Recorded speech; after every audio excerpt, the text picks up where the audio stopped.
Good morning, everyone. Today, I want to talk about the monsoon season. The sky is full of clouds now.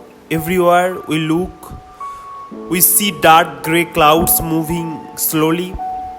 The sun hides behind them, and the air feels cool. We know something special is about to happen.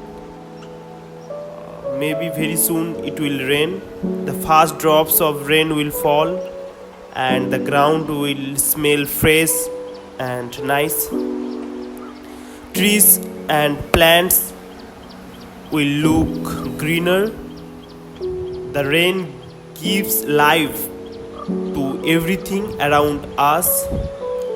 Farmers wait for this season so they can grow crops.